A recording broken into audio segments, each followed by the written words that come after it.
அமைச்சர் KN நேருவின் மகனும் திமுக எம்பியுமான அருண் நேருவின் நிறுவனங்களில் இயக்குநராக உள்ள தீபக் இளங்கோவன் என்பவரிடம் ED விசாரணை மேற்கொண்டு வருகிறது.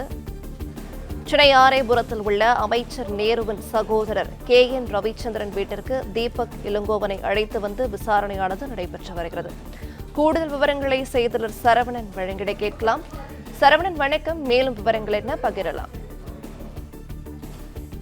KN நேருவினுடைய சகோதரர் KN ரவிச்சந்திரனிடம் இரண்டாவது நாளாக விசாரணை நடத்தி வரும் நிலையில அவருடைய வீட்டிற்கு, ராஜா அண்ணாமலைபுரத்தில் உள்ள வீட்டிற்கு அந்த நிறுவனத்தினுடைய பங்குதாரரான அருண் நேரு நடத்தி வரக்கூடிய 2 நிறுவனத்தினுடைய இயக்குநராக இருக்கக்கூடிய தீபக் இளங்கோவனை தற்பொழுது அமலாக்கத்துறை அதிகாரிகள் வரவழைத்து அவரிடம் விசாரணையை மேற்கொண்டிருக்கிறார்கள்.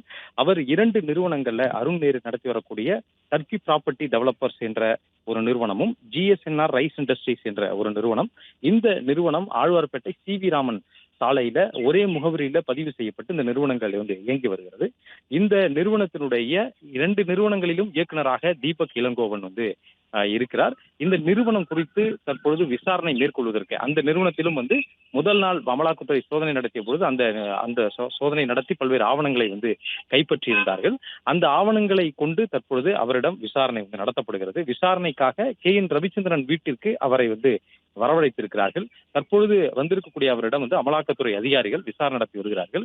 ஏற்கனவே இந்த வங்கியில் வாங்கப்பட்ட அந்த பணத்தை சட்டவிரோதமாக வெவ்வேறு நிறுவனங்களுக்கு அனுப்பியதாக கூறப்படும் நிலையில் அது இந்த நிறுவனத்திற்கும் அருண் நேரு நடத்தி வரக்கூடிய அந்த நிறுவனத்திற்கும் பரிவர்த்தனை நடந்ததா, அது தொடர்பான ஆவணங்கள் எதுவும் எடுத்திருக்கிறார்களா, அது தொடர்பாக விசாரணையாக இது இருக்கலாம் என்று கூறப்படுகிறது. இவரிடமும் இன்று அதாவது KN ரவிச்சந்திரன் நடத்தப்பட்ட விசாரணையின் அடிப்படையில தீபக் இளங்கோவனிடமும் தொடர்ந்து விசாரணையை அமலாக்கத்துறை அதிகாரிகள் மேற்கொண்டுள்ளனர்.